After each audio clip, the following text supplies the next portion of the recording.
আসসালামু আলাইকুম। আজকে মহান স্বাধীনতা দিবস। স্বাধীনতার ৫৫ বছর। এই ৫৫ বছরে কে কতটুকু স্বাধীন, কতটুকু স্বাধীনতা আপনি ভোগ করছেন, এটা আপনি নিজের প্রশ্ন করেন। প্রশ্ন করলে বোঝা যাবেন যে এই স্বাধীনতায় আপনাকে কতটা আপনার প্রতিদিনের জীবনযাত্রার যে মান সেখানে কতটা উন্নয়ন করতে পেরেছে, এটা নিজের জিজ্ঞেস করেন। এর উত্তর দুই ধরনের আসবে। এখানে আবার কিছু মানুষ তো উন্নত হয়েছে, যারা কিনা পাতলা পায়খানা পাছার মধ্যে হালকা একটু লিকুইড বের হইলেই মনে করেন এয়ার অ্যাম্বুলেন্স দাঁড়ানো থাকে, সিঙ্গাপুরে নিয়ে যায়। ওনার কাছে স্বাধীনতার ডেফিনেশন একরকম হবে। ক্যান্সার হওয়ার পরেও যে কিনা ক্যামো দেওয়া খুব জরুরি, সেই ক্যামোর সিরিয়াল পাওয়ার জন্য যে যার কিনা 3 মাস বসে থাকতে থাকতে মারা যায়, ক্যামো দিতে পারে না, তার কাছে ঢাকা মেডিকেলে যান, আপনি ক্যান্সার হাসপাতালে যান, আপনি সোহরাওয়ার্দীতে যান, মিটফোর্ডে যান, ওইখানে যায় পরিবেশ দেখলেই বুঝবেন যে স্বাধীনতা কাকে বলে। ওই মানুষের কাছে জিজ্ঞেস করেন, ও আপনার বলে দিবে যে স্বাধীনতা কাকে বলে, এই স্বাধীনতায় ওনার জন্য কত উপকার করেছে। আজকে বাংলাদেশের যেটুকু অর্জন শুধুমাত্র একটা জায়গায়, সেটা হচ্ছে প্রবাসীরা দেশের বাইরে থাকে, এরা কিছু ডলার পাঠায়। এই ছাড়া বাংলাদেশের কোনো অর্জন নাই, কোনো জায়গায় কোনো অর্জন নাই। সেই মানুষগুলোরে গিয়ে জিজ্ঞেস করেন তাদেরকেও এই সরকার কতটুকু সুখে রাখতে পেরেছেন। একটা টিকিটের জন্য ঈদে দেশে আসতে পারেনি। সরকারের তো উচিত প্রতিটা প্রতি 2 ঈদে সবাইকে সমপরিমাণ টিকিটের সমপরিমাণ টাকা দিয়ে দিবে সরকার। আনেন, আপনার দেশে ঈদ করতে মন চায়, ছেলে মেয়েরে পড়ালেখা করান অস্ট্রেলিয়া, ইংল্যান্ডে, আমেরিকায়, কানাডায়, আর ঈদের সময় তাদের সেই লন্ডন টন্ডন গিয়ে আবার বাজার টাজার মার্কেট টার্কেট করে নতুন মডেলের আইফোন টাইফোন গোল্ড মোল্ড সব কিনে নিয়ে এসে তারপর ঈদ করতে মন চায়। আর সৌদি আরবের ওই প্রবাসীর ইন করতে মন চায় না। ওরা যায় জিজ্ঞেস করেন স্বাধীনতার মানে কি, ও বলে দেবে। সো আপনারা আমার এই ভিডিওটা যখন দেখছেন, আমাদের এই দেশের স্বাধীনতাটা হইল, এই ভিডিওটা দেখার 24 ঘন্টাও পার হয় নাই, দৌলতদিয়া পাটুরিয়া ঘাটের একটা বাস আস্তে করে ফেরি দিয়ে নেমে পানিতে পড়ে গেল। 40-50 জন যাত্রী নিয়ে, সেখানে আমি ভিডিও করার আগ পর্যন্ত যতটুকু জানতে পারলাম 25 জনের লাশ অলরেডি উদ্ধার করা হয়েছে। আরও কতজন মারা যাবে ঠিক নাই। আপনার এই মরার স্বাধীনতা তৈরি হয়েছে 1971 সালের যুদ্ধ মধ্য দিয়ে। আপনি মরবেন, এটাই স্বাধীনতা। আপনি প্রজা, আপনি ওদের গোলামি খাটবেন। ওদের একজন মারা যাবে, ওদের পরিবারের রাষ্ট্রীয় শোক হবে। আপনি 25 জন না, 25,000 মারা গেলেও রাষ্ট্রীয় শোক ঘোষণা করা হবে না। এটার নামই স্বাধীনতা। এই স্বাধীনতার জন্যে বাংলাদেশের মানুষ 1971 সালে যুদ্ধ করেনি, যুদ্ধ করেও নাই, এটাও বাস্তব কথা। এখন আপনি ওদেরকে বলবেন, ধরেন স্বাধীনতা এই যে এটা নিয়ে যে বিশাল আকারে সবচেয়ে বেশি করে আওয়ামী লীগকে জিজ্ঞেস করবেন, তোর আব্বা বলেছিল তাজউদ্দিন নাকে তেল দিয়ে ঘুমাও, 27 তারিখ হরতাল। 1971 সালের 27 তারিখ হরতাল হওয়ার কথা ছিল। তাজউদ্দিনের মেয়ের লেখা বই, ভাই আপনি আমারে বিশ্বাস করার দরকার নাই, আপনারাও আমি বিশ্বাস করব না। সো আমরা 71-এর ওগুলো নিয়েই, যারা ওই সময়ের মানুষ তাদের কথা যা বলেছে তাদেরকে নিয়েই শুনব। এই শেখ মুজিব সেদিন ইস্ত্রি করে, পাঞ্জাবি ইস্ত্রি করে, সুটকেস গুছায় তারপরে পাকিস্তানিদের সাথে চলে গিয়েছিল। এই মুক্তিযুদ্ধের ইতিহাস নিয়ে শেখ মুজিবকে বানানো হয়েছে জাতির পিতা, আর জিয়াউর রহমানকে বানানো হয়েছে স্বাধীনতার ঘোষক। জিয়াউর রহমান স্বাধীনতার ঘোষক ছিল, এটা সত্যি কথা, কিন্তু এইটারও আবার আওয়ামী লীগ মিথ্যা বানিয়েছে। অতএব এই ইতিহাসের কোনোটাই সত্যি না। সত্যি যে ইতিহাস, সেটা যদি নাকি করতে চাইতো তাহলে 55 বছরে করা সম্ভব ছিল। প্রতি বছর একটা মন্ত্রণালয় করা হয়, বালযুদ্ধ মন্ত্রণালয়। এই বালযুদ্ধ মন্ত্রণালয়টাকে আপনার একজন মন্ত্রী দেয়, প্রতিমন্ত্রী, উপমন্ত্রী, সচিব, উপসচিব, যুগ্ম সচিব, সচিব দিয়া বিশাল একটা অফিস নিয়ে সচিবালয় তারা দখল করে আছে। সেই মুক্তিযোদ্ধা মন্ত্রণালয় 55 বছরে আজ পর্যন্ত আমাদেরকে বলতে পারে নাই কতজন মানুষ মারা গিয়েছিল, কতজন মুক্তিযোদ্ধা, কারা আসল মুক্তিযোদ্ধা, কারা আসল রাজাকার, কিচ্ছু না। এটা একটা ব্যবসা। এই ব্যবসা করে বিএনপি আসলে বিএনপি খায়, আওয়ামী লীগ আসলে সবচাইতে ব্যবসা করে খায়। এই ব্যবসা করার জন্যই এই মুক্তিযোদ্ধাটাকে আমাদের সামনে এইভাবে দাঁড় করায় রাখা হয়েছে। আর পাকিস্তানের সাথে আমাদের সম্পর্কটা সারা জীবন যেন খুব খারাপ থাকে, এই জন্য গাঁজাখুরি এক গল্প। 2 লাখ আপনার এই মহিলাদেরকে করা হয়েছে, রেপ করা হয়েছে। ওরে বাবা রে বাবা, পাকিস্তানিরা তোমাদেরকে চোদে না, সরি, লাগায় না তোমাদেরকে। তো ওইখানে আরেক হলো কি, 30 লাখ মানুষকে হত্যা করেছে। এই 2 বাল দিয়া মানুষের বিশাল আকারে একটা মধ্যে ফেলে রেখেছে। এটার কারণ কি? এটার কারণ হলো বাংলাদেশ যেন সারা জীবন ইন্ডিয়ার পায়ের তলে থাকে, কোনোদিন পাকিস্তানের সাথে ভালো সম্পর্ক না হয়, ইন্ডিয়ার ওই পাশে যেন না যাইতে পারে কোনোদিন। যাই করবে, আপনার পররাষ্ট্রনীতি, আপনার অর্থনীতি, আপনার সংস্কৃতি যা যা আছে সব কিছু কন্ট্রোল করবে ইন্ডিয়া। এই জন্যই আমাদেরকে এইভাবে ধরে রাখা আছে। ভাই 1947 সালে দুই পাকিস্তানের 1000 মাইল দূরে যখন ভাগ করে দিয়ে গিয়েছে না ব্রিটিশরা ওই সময় দুই পাকিস্তানের আলাদা করে দিয়ে গেছে। পৃথিবীতে এমন কোনো দেশ নাই যে দুইটা দেশ এরকম ভৌগোলিক ইয়ের মধ্যে না থেকে আলাদা থেকে কোথাও আছে। পৃথিবীতে কোনো দেশে কোনো জায়গায় আছে আপনি বলেন আলাদা একসাথে? কেউ নাই। তো বাংলাদেশ আর পাকিস্তান কেমনে থাকবে? টুডে টুমোরো তারা আলাদা হইতই, এটা একদম বাস্তবতা। এর বাইরে আমরা কখনোই যাইতে পারতাম না। এক সময় না এক সময় বাংলাদেশ স্বাধীন হয়ে গিয়েছে 1968 সালে, যখন শেখ মুজিব জায়া রয়ের সাথে আগরতলায় গিয়ে বৈঠক করেছে।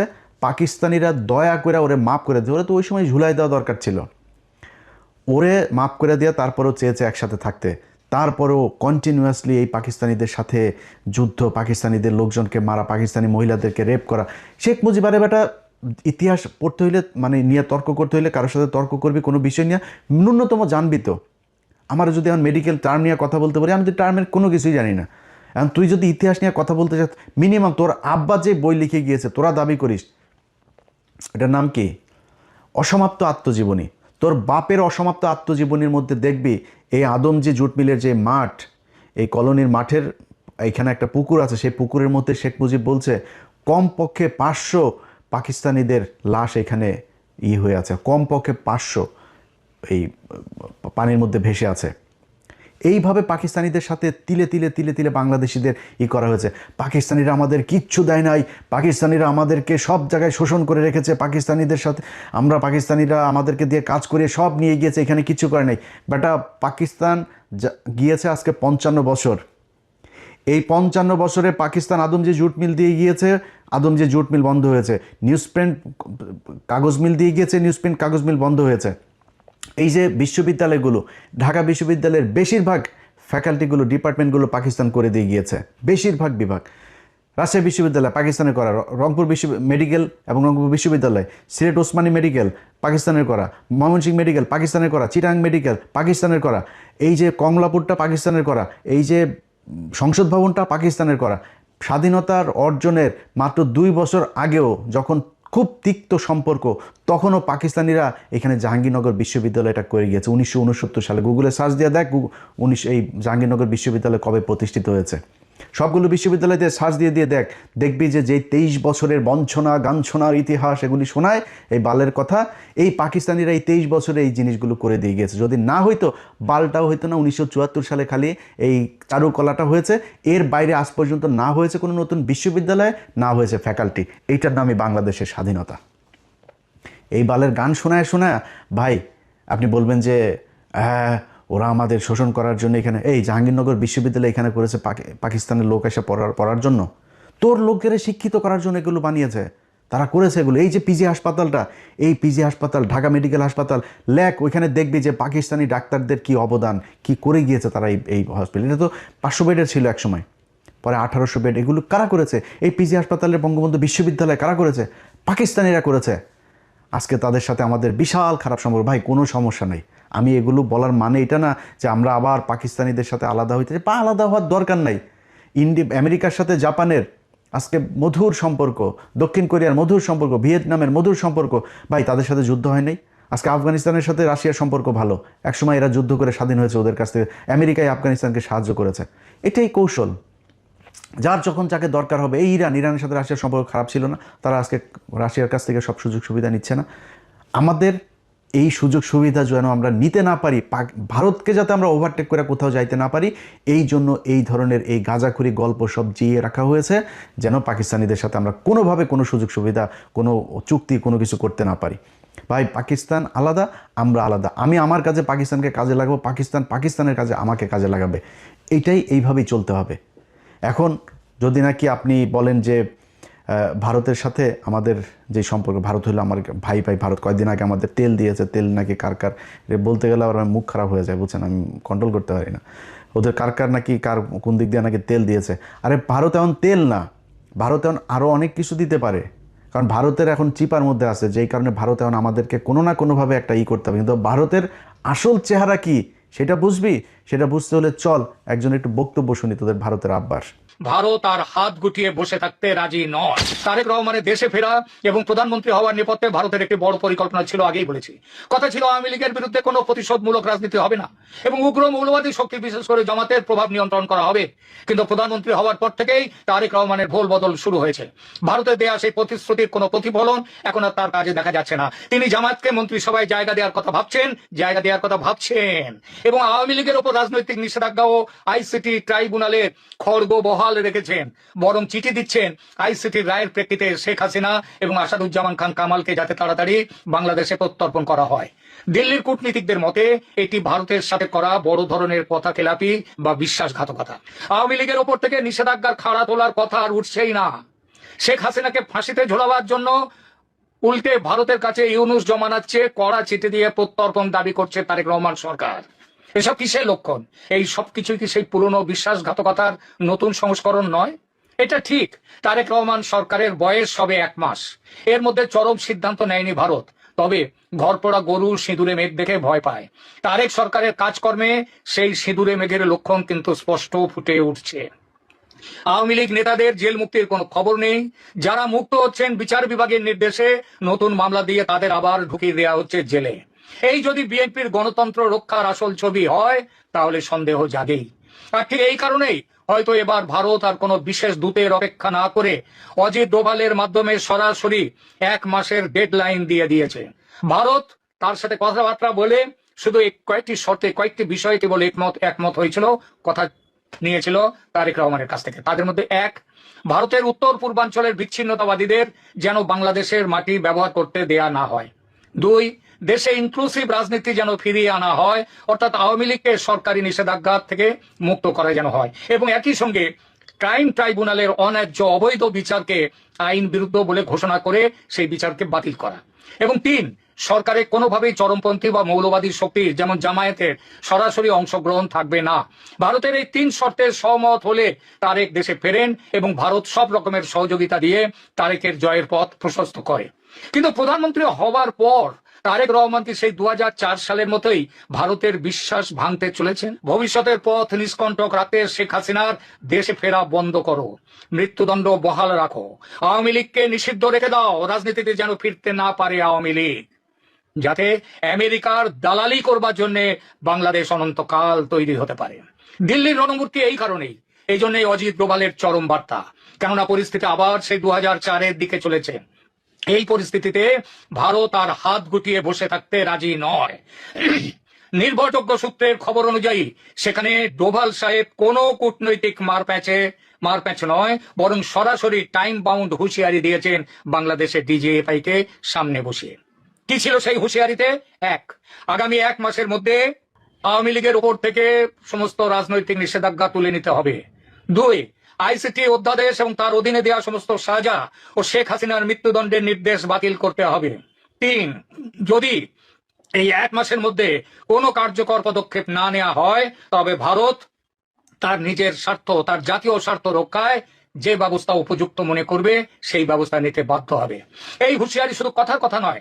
ভারতের নিরাপত্তা বিশ্লেষকরাও বলছেন জামাতের উত্থান মানেই ভারতের উত্তর পূর্বাঞ্চলের অস্থিরতা তৈরি করা। ভারত কোনোভাবেই তার প্রতিবেশী রাষ্ট্রে পাকিস্তান ঘেঁষা কোন মৌলবাদী শক্তি, যে শক্তি বাংলাদেশের স্বাধীনতার শত্রু, তাদেরকে সহ্য করবে না। ভারত স্পষ্ট বলেছে সংসদে বিএনপির একক সংখ্যাগরিষ্ঠতা আছে, তবুও জামায়াতকে মন্ত্রী করার কথা উঠছে কেন? পুরনো ভালোবাসার টান, আমেরিকার চাপ?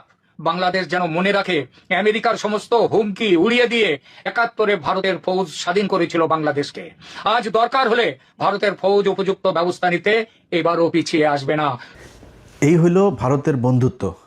এটা শুরু আজকে থেকে না, সেই 1971 সালের 16ই ডিসেম্বর থেকে শুরু করে আজকে পর্যন্ত ভারত কখনো মানতেই পারে নাই যে বাংলাদেশ একটা স্বাধীন রাষ্ট্র। তারেক রহমান তার কথা না শুনলে সে এখানে সোলজার পাঠা, তোরা সোলজার পাঠা, বাংলাদেশে পাঠা, ইস্ট পাকিস্তান ওয়েস্ট পাকিস্তান, 2 পাকিস্তান মিলা বাম্বু লাগাবে, পাঠা তোরা, যদি ক্ষমতা থাকে তাহলে বাংলাদেশের সোলজার পাঠা, ন্যাংটা বানায় ছেড়ে দিবে। বাংলাদেশের প্রতিটা মানুষকে শুধু একটা কথা বলি ভাই, কথা খুব খারাপ লাগতে পারে, চেতনায় আবার আগুন লাগতে পারে অনেকের। এই বাংলাদেশ যেদিন আক্রান্ত হবে সেদিন সবার আগে পাকিস্তানি ভাইয়েরা এসে আপনার পাশে দাঁড়াবে, এটা গ্যারান্টি দিলাম। আমি জীবিত থাকি অথবা মৃত থাকি, একটা কথা বললাম, Pakistan will be the first country আপনারে সাপোর্ট করার জন্য।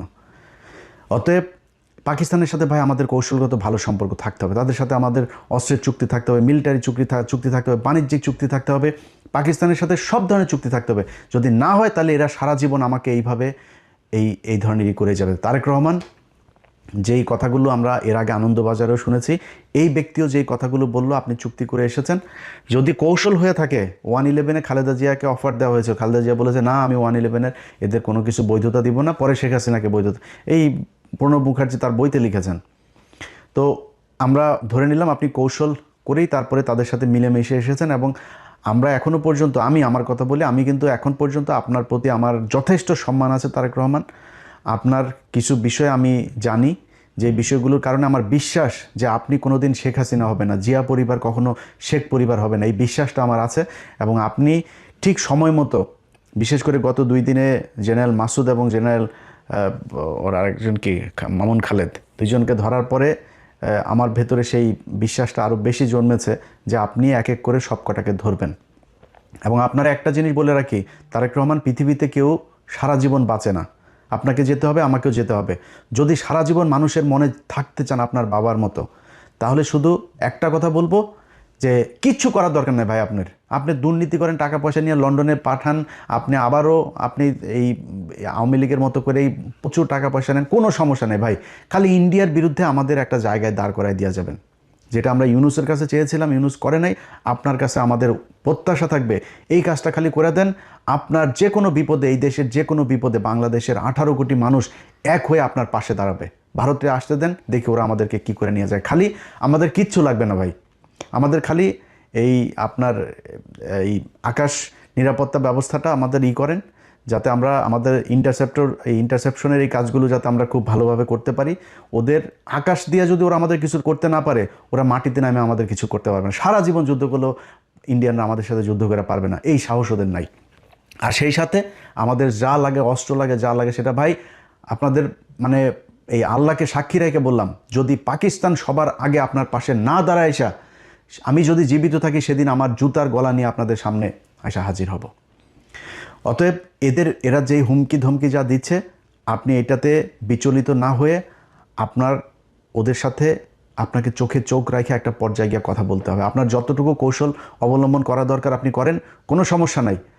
আপনাদের সামনে ভিডিওতে আজকে আমি কথা দিলাম যে বাংলাদেশ যদি ভারতের সাথে যুদ্ধ হয় এবং এই বর্তমান সরকার যদি বাংলাদেশের মানুষের পক্ষে থাকে, আমি যদি নাকি ওই দিন ফ্লাই করে বাংলাদেশে না যাই, তাহলে আমার সারা জীবন আপনি যা মনে চায়, ভীতু, কাপুরুষ, খারাপ, বজ্জাত, মানে বেঈমান, মুনাফেক, যা মনে চায় বললেন, সেদিন যদি আমি দেশে না যাই। কিন্তু ওই সরকারকে, আমার দেশের ওই সময়ের সরকারকে ইন্ডিয়ার বিরুদ্ধে যুদ্ধে অংশ নিতে হবে।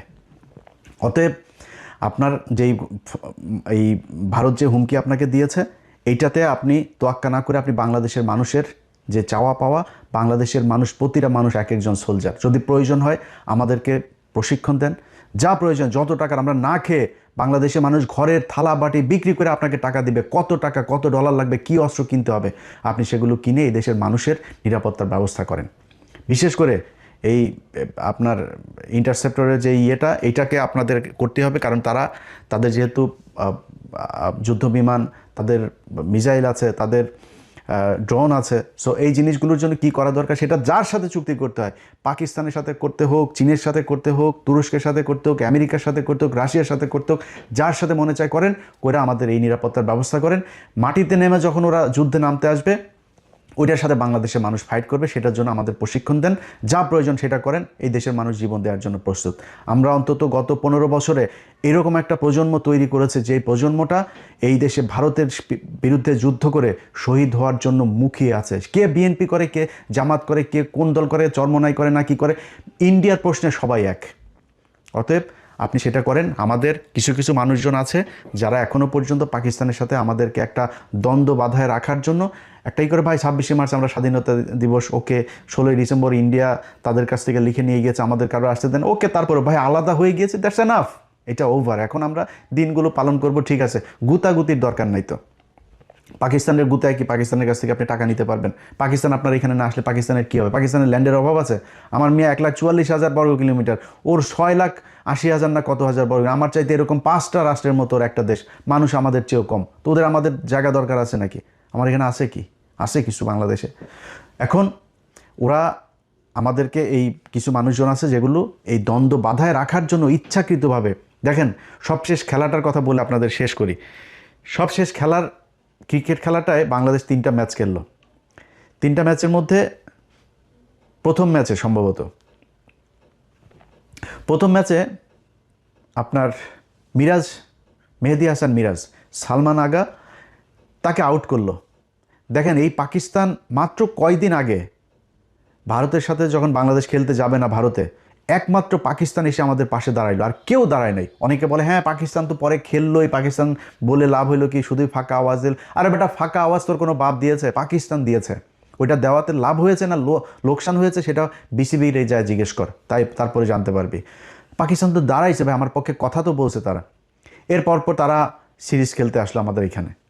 তো তারা তো বন্ধুর মন নিয়ে আসছে ভাই। বাংলাদেশের একটা মানুষ যদি ওইখানে পাকিস্তানে যায় না, দেখেন পাকিস্তানের মানুষ ওরে মনে হয় হারানো ভাই খুঁজে পাইছে। খাবারের বিল নেয় না, গাড়ির ভাড়া নেয় না, জোর করে বাড়িতে ঢুকায় নিয়ে যায়, নাস্তা খাওয়ায়, থাকতে জায়গা দেয়, এরকম অবস্থা। সেই দেশের একটা মানুষ, সে ব্যাটসম্যান যখন সালমান আগাও ব্যাটটা নিয়ে ও দৌড় দিয়েছিল বল আনার জন্য, বাট পরে রান নেয় নাই। সে ক্রিজের ঠিক পাশে, এরকম না যে সে ক্রিজের মাঝখান থেকে বলটা ধরেছে, ক্রিজের পাশে ব্যাটটা ফেললেই সে ক্রিজের ভেতরে, সে ব্যাট না ফেলা সে ওই বলটারে আটকাইছে, বলটা উঠায় সে মিরাজের হাতে দিতে গিয়েছে। ও মা, সে বলটা করলো কি, স্টাম্পে মাইরা মিরাজ এসে তাড়াতাড়ি করে চোরের মতো, একটা চোরের বাচ্চা, ফকিন্নির বাচ্চা এসে বলটা ভেঙে দিল। এরপরে আবার লাস্টের ম্যাচে আপনার করলো, এই যে ওর নাম কি, নাহিদ রানা, ওর মুখের অঙ্গভঙ্গি দেখে আমার মনে হয়েছে যে একটা গালি দিয়েছে, একটা বাজে গালি দিয়েছে। আমি ওর মুখের যে মুভমেন্টটা দেখেছি ওটাতে আমার মনে হচ্ছে একটা বাজে গালিটা দিলাম না এখানে, তো এই গালিটা সে দিয়েছে বিশাল। আরে বাবা, বিরাট আকারের উত্তেজনা, মনে হয় ভারত পাকিস্তান খেলা হচ্ছে। আরে বেটা, তোর তো বোঝা উচিত, এই যে এখন গেছিস পিএসএল খেলতে, তোর বাপরাই তো নিল, তোর বাপের দেশেই তো গেলি পিএসএলে, তোর বাপেরা তোদের দেশ থেকে, বাংলাদেশ থেকে 6টা প্লেয়ার নিয়েছে। আর আইপিএলে নিয়ে যাইতো সাকিব আল হাসান, পৃথিবীর শ্রেষ্ঠ একজন অলরাউন্ডার, সবচাইতে ধারাবাহিক একজন প্লেয়ার, ফর্মে থাকা প্লেয়ার, তারে নিয়ে সাইড লাইনের বাইরে দাঁড় করে রাখতো, পানি নেওয়াইতো তারে দিয়া। অপমান খালি নিত কেন? বাংলাদেশের দর্শকগুলোর নেওয়ার স্পন্সর আছে না, ওদের তো প্রোডাক্ট বিক্রি করতে হবে, বাংলাদেশের মানুষ দর্শক তো থাকবে না, একজন না থাকলে নিয়ে বসায় রাখতো। এটা করতো ইন্ডিয়া। আরে ভাই, ইন্ডিয়া আজকে সেই শুরু থেকে এখন পর্যন্ত সারা জীবন এই যে টেস্ট স্ট্যাটাস, সবার পরে তারা আমাদেরকে দিয়েছে, এই যে টেস্ট স্ট্যাটাস খেলা মানে না বাংলাদেশের থাকা উচিত না। এই যে এই বীরেন্দ্র সেবাগ, এই শালা বলছিল যে বাংলাদেশের টেস্ট স্ট্যাটাস থাকার উচিত না। এরা ইন্ডিয়া খালি খেলা না, বাংলাদেশের প্রতিটা জায়গায়, প্রতিটা সেক্টরে তারা সারা জীবন, এই যে কয়দিন আগে আপনার এই যে বাংলাদেশ থেকে আপনি দেখছেন না যে বাংলাদেশের মানুষজনরা এখন আর আসতে দিবে না, কারণ বাংলাদেশের মানুষ এখানে ওই আপনার এখানকার সরকারি যে সুবিধাগুলো আছে, এই সুবিধাগুলো বেশি উপভোগে। যেমন ধরেন কারো মা অসুস্থ, বাবা অসুস্থ, তার ট্রিটমেন্টের জন্য এখানে আপনি ঘরে রাখলেও আপনার কিছু টাকা দেয়, আপনার অনেক এরকম বাচ্চাদের জন্য চাইল্ড সাপোর্ট দেয়, অনেক ধরনের এই প্রণোদনা আছে, এগুলো দেয়। তো এগুলো এই ইন্ডিয়ানরা, তারা ইন্ডিয়ানদের কারো দেয় না, ওরা কিন্তু আমাদের চেয়ে বেশি খায়, অথচ ইন্ডিয়ানগুলো দেয় নাই, বাংলাদেশেরগুলো সবগুলো দিয়েছে যে বাংলাদেশ নাকি 54% নাকি এশিয়ান নাকি আমরা নাকি খাই, তারপরে এটা দিয়ে এখন বাংলাদেশিদের ভিসা দেয় বন্ধ। ভাই প্রতিটা জায়গায় আপনি 1971 সালের মুক্তিযুদ্ধের পরপর এটা নিয়ে কোনো বিতর্ক নাই, প্রতিটা মুক্তিযুদ্ধের কাছে জিজ্ঞেস করবেন যে ইন্ডিয়ানরা আমাদের এখান থেকে কি পরিমাণে, পাকিস্তানের 92,000 এই সোলজার তারা আপনার অস্ত্র রেখে আসলো, আমাদের এই যে মিল কল কারখানা মানে পাকিস্তান যা করে দিয়ে এসেছিল, এগুলির থেকে দামি দামি যন্ত্রপাতি, সব ইতিহাসের সব জায়গায় এগুলোর আপনার উল্লেখ করা আছে। তারা নিয়ে গিয়েছে, আমাদের দেশের টাকা পয়সা লুটপাট। পরে 400 কোটি টাকা এসেছিলো আমাদের অনুদান বিদেশ থেকে, সেই 400 কোটি তখন আমাদের তো টাকশাল সব নাই, তারা আমাদের সেটা করলো, সেই টাকাটাতে তারা 400 কোটিরে 800 কোটি ছাপাইলো। 800 কোটি ছাপায় কী করলো তারা, তাদের ওই টাকাগুলো দিয়ে আমাদের দেশে চাল ডাল সব কিনে নিয়ে গেল। পর্যাপ্ত ছিল আপনার বিভিন্ন দেশ থেকে আসা আপনার সাহায্য সহযোগিতা ছিল, এগুলো সব নিয়ে যায় তারা আমাদের দেশে ইনফ্লেশন করে দিল, মানুষ না খেয়ে 74-এ মারা গেল। আর ভাই মানুষ মারা গেলে মারা যাবে 72-এ, 73-এ, 74-এ গিয়ে মরল কেন? এই ভারতীয়দের কারণে। ভাই আপনারে আমি যদি এখন 55 বছরে এই ইতিহাস এত ড্যামেজ হয়েছে যে আপনাকে এখন আমি বুঝাইতে গেলে আপনার অনেক কিছু মনে হবে যে এই লোক আসলে মানে মুক্তিযুদ্ধ নিয়ে এত কথা বলে, ভারতের বিরুদ্ধে এত ক্ষোভ তার। ভাই আমার কথা বিশ্বাস করার দরকার নেই আপনার। আল্লাহর ওয়াস্তে যেই মানুষগুলো সেক্টর কমান্ডার ছিল, মুক্তিযুদ্ধের সর্বাধিনায়ক আছে না জেনারেল ওসমানী, সেই জেনারেল ওসমানী শেখ মুজিবের এখান থেকে পদত্যাগ করেছিল, জানেন এটা? শেখ মুজিব মন্ত্রণালয়ে থাকতে দেয় নাই।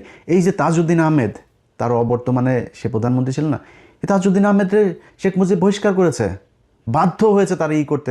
শেখ মুজিব এই তাজউদ্দিনের মেয়ের বইতে লিখেন একদম হুবহু সেদিনের ঘটনাটা বর্ণনা করেছে যে আব্বু সেদিন এই বাড়িতে এসে তারপর বলেছিল এর চেয়ে পাকিস্তান আমলিত ভালো ছিল। কোনো কারণে কোনো ভালো মানুষরে ওই দিন এই শেখ মুজিব তার এই জায়গাতে সে থাকতে দেয়নি। সো এখন আপনি তাদের কাছ থেকে ইতিহাস শেখেন, দেখবেন ইতিহাসের সব কিছু জানেন। আমার কাছ থেকে কারোর কথা বিশ্বাস করবেন, আপনার নেতারও বিশ্বাস করবেন না, আমারও করবেন না কারোর কথা। আবার এখন যে গজিয়ে ওঠা যেসব মুক্তিযোদ্ধা আছে এগুলোরও বিশ্বাস করবেন না, এগুলো সব ভুয়া মুক্তিযোদ্ধার ওই সার্টিফিকেট নিয়ে সব এখন আসল মুক্তিযোদ্ধা কেউ সামনে আসে না। এরা এই তেলও মারে না, এরা এই ধান্দা খাইতেও আসে না, অনেকে আছে এই ভাতাও নেয় না। এরকম বহু মুক্তি আমার নিজের পরিবারে আছে। আমার আপন খালু, আমার খালার ছোট খালার হাজবেন্ড, আপন খালু মুক্তিযোদ্ধা। এইসব ইতিহাস এগুলো তার কাছ থেকে বহুত শুনছি ভাই। আপনার সেক্টর কমান্ডার আছে না, সেক্টর কমান্ডার সবচাইতে বড় সেক্টর 9 নম্বর সেক্টর খুলনা অঞ্চলের, এই 9 নম্বর সেক্টরের সেক্টর কমান্ডার আপনার মেজর জলিল। জানেন মেজর জলিল কোথায় মারা গেছিল? এটা জানেন কেউ? মেজর জলিল এই করাচিতে গিয়ে মারা গেছিল। দেখেন ওনার দেখেন, ওনার গুগলে যান, ওনার দেন, করাচিতে গিয়ে মারা গেছিল। এই বাংলাদেশের প্রতি ঘৃণা, ইন্ডিয়ার প্রতি ঘৃণায় সেই দেশটায় থাকতে পারে নাই, সেই জীবনটা সেইখানে মারা গিয়েছে একজন সেক্টর কমান্ডার। আপনার কাছ থেকে আমি ইতিহাস শিখবো ভাই। আপনি আমার সাথে ইতিহাস নিয়ে করবেন, ডিবেট করবেন, কথা বলবেন, যে বলতে চায়, যত বড় মুক্তিযোদ্ধা আছে যে আছে, আমি আমার মুখ থেকে একটা কথা বলবো না, বই থেকে কোট আনকোট কথা বলবো। তার চাইতে বড় মুক্তিযোদ্ধার বই থেকে আমি তার রেফারেন্স দেবো যে এই মুক্তিযুদ্ধ এটা বলে গেছে, আপনি এটা কোথায় পেলেন? আমার মুখ থেকে একটা কথা বলবো না, কে আছেন বলেন, আমি তার সাথে বসবো।